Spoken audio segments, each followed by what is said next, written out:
le rapprochement des deux versets. L'un sorti de la bouche de Satan, Genèse 3:5, mais Dieu sait que le jour où vous mangerez, vos yeux s'ouvriront et que vous serez comme des dieux, connaissant le bien et le mal. L'autre venant de la bouche de Dieu, verset 3, verset 22. L'Éternel Dieu dit, voici l'homme est devenu comme l'un de nous, connaissant le bien et le mal. Empêchez-le maintenant d'avancer sa main et de prendre de l'arbre de vie, d'en manger et de vivre éternellement. Dans le rapprochement de ces deux versets, le mensonge de Satan et la vérité de Dieu se trouvent une même affirmation. L'homme doit se développer dans la connaissance du bien et du mal. Cette remarque enveloppe toute la stratégie et le plan de Dieu pour l'homme. Voilà pourquoi nous devons mesurer les conséquences du péché sur notre être. Les deux composantes de notre moi, la chair et l'âme, ils vont vivre comme des frères. Genèse 9, verset 5. Sachez-le aussi, je redemanderai le sang de vos âmes, et je redemanderai à tout animal, je redemanderai l'âme de l'homme à l'homme qui est son frère. Examinant les 6 conséquences du péché originel sur notre être. Imputation du péché est donnée à l'homme. Par la transgression d'un seul homme, le péché, la condamnation et la mort sont passés sur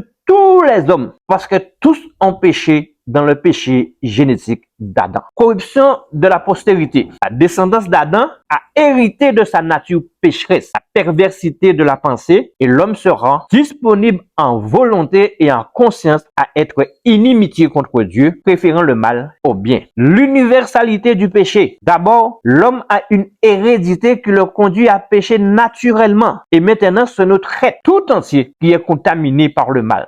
Nos pensées, nos actions, nos paroles, nos sentiments, notre volonté. Ce qui fait qu'il n'existe aucun être humain qui soit juste devant Dieu. L'incapacité de l'homme à se changer. L'homme déchu ne peut agir contre lui-même, ni agir indépendamment de lui. Il ne peut connaître les choses de Dieu et de l'Esprit de Dieu parce que celles-ci sont spirituelles. Et l'homme est animal, matériel et matière. L'homme, même s'il voulait se soumettre à la loi de Dieu, il ne le peut pas. Romains 8, 7 et 8 qui dit cela. Même la foi lui est impossible en dehors d'une intervention divine. Il faut à l'homme l'intervention du Père par Jésus pour que la foi se manifeste. C'est justement la condition désespérée de l'homme et de son esclavage au péché qui met en valeur la gloire de l'évangile. Car c'est la grâce gratuite qui offre à l'homme le pouvoir de se procurer ce qu'il a besoin pour s'émanciper vers le ciel, ce qu'il est incapable d'acquérir par lui-même. L'homme mérite sa culpabilité et sa condamnation. La colère de Dieu est la réponse inévitable et nécessaire pour répondre à sa justice et à sa sainteté contre la révolte de l'homme. De nombreux textes dans l'Ancien Testament comme le Nouveau Testament affirment cela. Je vais les citer. C'est Dieu qui fait sa rétribution à l'homme, son jugement à l'homme. L'amour de Dieu pour sa création qu'il a fait par lui, pour lui et en lui, poursuit le but de son plan de rédemption établi avant la création du monde et qui doit irrémédiablement passer par la connaissance du bien et du mal pour atteindre la perfection. Dieu a un